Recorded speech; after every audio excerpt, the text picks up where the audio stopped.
মন্ত্রণালয় ইতিমধ্যে আপনাদেরকে বিস্তারিত জানিয়েছে।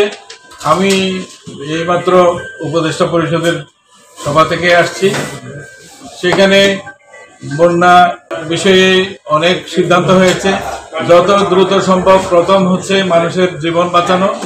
এখনকার যে পরিস্থিতি সেখানে প্রধান হচ্ছে মানুষের জীবন রক্ষা করা, সর্বোচ্চ চেষ্টা।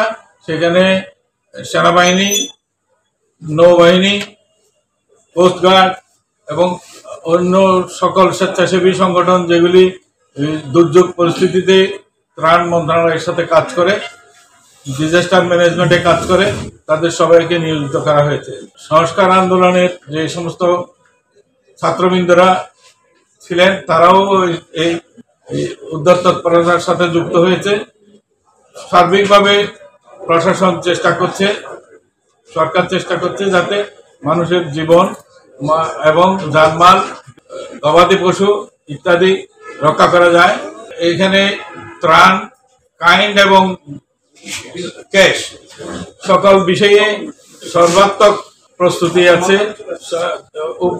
উপদ্রুত অঞ্চলে বাঁধ খোলা হয়েছে, এটা পত্রপত্রিকায় লিখেছে, বিভিন্ন মাধ্যমে এসছে।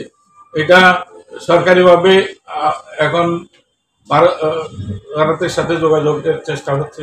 আকস্মিক যে বন্যা পরিস্থিতি এখন বিরাজ করছে, সেই নিরিখে মন্ত্রণালয় ইতিমধ্যে আপনাদেরকে বিস্তারিত জানিয়েছে। আমি এইমাত্র উপদেষ্টা পরিষদের সভা থেকে আসছি। সেখানে বন্যা বিষয়ে অনেক সিদ্ধান্ত হয়েছে। যত দ্রুত সম্ভব প্রথম হচ্ছে মানুষের জীবন বাঁচানো। এখনকার যে পরিস্থিতি সেখানে প্রধান হচ্ছে মানুষের জীবন রক্ষা করা, সর্বোচ্চ চেষ্টা।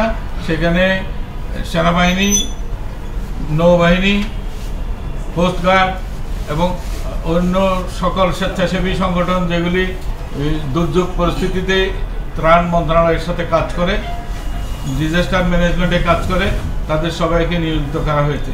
সংস্কার আন্দোলনের যে সমস্ত ছাত্রবৃন্দরা ছিলেন তারাও এই উদ্ধার তৎপরতার সাথে যুক্ত হয়েছে।